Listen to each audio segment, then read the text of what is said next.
Hello everyone, कहती थी आज मेरा एनुअल डे था, तो अभी एनुअल डे ख़त्म हुआ जस्ट अभी, तो मैं बाहर आई।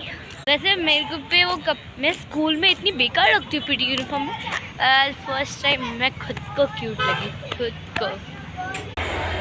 सबसे सुंदर टीचर है ना, वो है ट्विंकल मैम, जो मुझे एसएस पढ़ाती है, पर एक्चुअली वो बहुत अभी छुट्टियों पे है।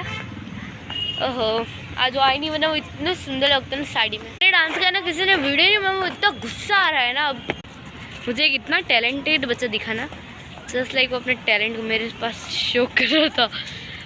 वाह, और इन दोनों में कुछ टैलेंट नहीं है। हाँ, नहीं तो बच्चे से कुछ सीखो यार।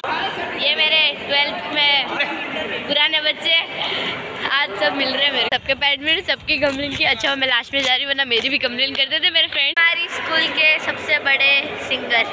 Bye bye. एक दूसरा कोलंबो हरकटी मारा